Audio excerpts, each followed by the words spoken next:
ধলাই জেলার ছৈলংটা এলাকায় প্রসন্ন দাস নামে এক ব্যক্তি চিকিৎসার নামে প্রতারণা করে বহু মানুষের কাছ থেকে লক্ষ লক্ষ টাকা হাতিয়ে অভিযোগ।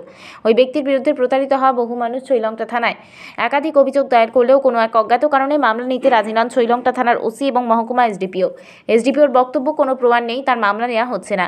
এর মধ্যে প্রসন্ন দাস নামে ওই ব্যক্তির বিরুদ্ধে স্থানীয় সাংবাদিকরা নিউজ প্রকাশিত করার পর সামাজিক মাধ্যমে হুমকি ধুমকি দিয়ে দুই সাংবাদিকের বিরুদ্ধে আদালতে মামলা করে ওই ব্যক্তি। প্রশ্ন হলো, রাজ্যের ডাবল ইঞ্জিন সরকারের আমলে অন্যায়কে তুলে ধরাও কি অপরাধ? যদি তা না হয় তাহলে কেন মামলা নিচ্ছে না ছৈলংটা থানার পুলিশ? বিবরণে প্রকাশ, ধলাই জেলার ছৈলংটা মহকুমার হাসপাতালের কাছে প্রাইভেট চেম্বার কোলে প্রসন্ন দাস নামে এক ব্যক্তি পিজিইউ থেরাপির মাধ্যমে বিভিন্ন রোগের 100% গ্যারান্টির মাধ্যমে চিকিৎসা করে থাকে এবং সামাজিক মাধ্যমে বিভিন্ন ভিডিও পোস্ট করে 100% সুস্থ করে দেওয়ার গ্যারান্টি দেয় এবং সুস্থ না করে দিতে পারলে উল্টো 1 কোটি টাকা দেওয়ার গ্যারান্টি দেয়। ওই ব্যক্তির এই ভিডিও দেখে বহু মানুষ তার কাছে চিকিৎসা নিতে যায়, কিন্তু চিকিৎসা নিতে গিয়ে বহু মানুষ তার কাছে প্রতারিত হয়। সুস্থ হওয়া তো দূরের কথা, উল্টো রোগীরা অসুস্থ হয়ে যায়। যে রোগীরা ওই ব্যক্তির কাছে চিকিৎসা করাতে যায়, ওই রোগীদের চিকিৎসার মাঝে এক প্রকার জোরপূর্বক সুস্থ হয়ে গেছে বলে রোগীদের মুখ থেকে বলিয়ে ভিডিও করে সামাজিক মাধ্যমে আপলোড করে দেয়। এই বিষয় নিয়ে বহু সংবাদ মাধ্যমের একাধিক সংবাদ প্রকাশিত হয়েছে, কিন্তু পুলিশ প্রশাসন কী কারণে তার বিরুদ্ধে কোনো পদক্ষেপ গ্রহণ করছে না, জনমনে উঠছে প্রশ্ন। শুনুন এই ব্যক্তির কাছ থেকে চিকিৎসা নেওয়া এক রোগী কি বলছে। নমস্কার দাদা, আপনার কাছে আসা আমরা দেখতে পেলাম প্রসন্ন দাস ফেসবুক পেজে আপনার একটা ভিডিও পোস্ট হয়েছে যে পোস্টের মাধ্যমে দেখতে পেলাম যে আপনার চিকিৎসা করে আপনি খুব উপকৃত হয়েছেন। তো এই বিষয়ে কী বলবেন? দেখেন, আমি ফেসবুক দেখতে দেখতে হঠাৎ করে একদিন আমার মোবাইলের ফেসবুক ওয়ালে প্রসন্নর এই পেজটা তো আইলে পরে আমি ডিটেলস দেখলাম, ওনার কিছু কথাবার্তা শুনলাম যে তাই নাকি রিফ্লেক্সোলজিস্ট।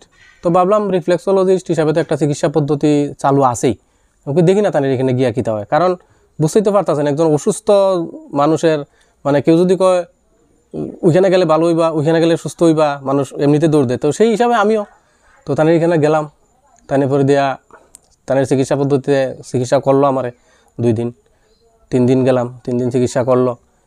এরপরে তো কই সুস্থ হইলাম না, আমি 1%ও সুস্থ হয়েছি না। কিন্তু ভিডিওতে অবশ্য আমার আছে যে আমি সুস্থ হয়েছি কই সেটা আমি করছি। কারণ দেখেন, আমার সমস্যাটা আসলো মাথা ব্যথা, আমার এই পেছনটায় মাথাটা ব্যথা করতো। তো ব্যথাটা কিন্তু প্রত্যেক দিন করে না, আমার অনেক সময় 1 মাস পরেও করে, 15 দিন পরেও করে, বা 20 দিন পরেও এমন করে আমার মাথাটা ব্যথা করতো। তো তাদের সিস্টেমে আমার 3 দিন চিকিৎসা করছে পরে দিয়া, তো এর মধ্যে আমার আর মাথা ব্যথা করছে না। তো একদিন পরে গেছি, পরে দিয়া তাদের করতেছে তোমার ভিডিও একটা ভিডিও লাগবো। আমি কই, আরে আমি তো পুরোপুরি সুস্থ হয়েছি না, ওখান থেকে ভিডিও দিয়ে লাইতাম। আরে আর 2 দিন আইলে আপনি সুস্থ হয়ে যাবেন গা, আর 2 দিন আইবে না, এটা ঠিক হয়ে যাবেন গা, ভিডিওটা লই দিলেন। আমি কই, ঠিক আছে, তাহলে ভিডিও নেও।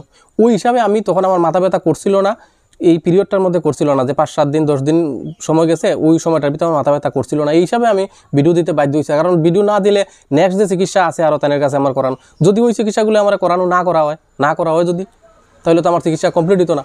তো বাধ্য হয়ে আমি ওই দিন ভিডিও দিতে আমি বাধ্য হয়েছি। আচ্ছা, উনি আপনাকে চিকিৎসা চলাকালীন আপনাকে কি কি ওষুধ দিয়েছে? ট্যাবলেট বা ওষুধপত্র কি আপনার সাথে মানে শরীরে মানে ব্যবহার করার জন্য আপনাকে দিয়েছে? না, তাই তো এমনিতে তাই এখান থেকে কোনো ওষুধ দিছে না, আমার এমনিতে কোনো ওষুধ দিছে না। একটা ওষুধ তাই কইয়া দিছিল, এটা কিতা কি ওষুধ জানি, মানে এমন একটু মোটা বোতলের, তারা অনেকটা খাইতে মানে টেস্টটা অনেকটা গোমূত্রের মতো লাগে। এটা পরে তারা আমি জিজ্ঞেসি যে পরে দিয়া যে এটা কিতা আসলে আমরা তো খাইতেছি, এটা জিনিসটা কিতা? কয় এটা গোমূত্রে রিফাইন করে, সেটা পিউরিফাইড করে ফিল্টার করে এটা বানানো হয়, এটা গোমূত্রের সাথে আরও কিতা অনেকটা মেশানো হয়।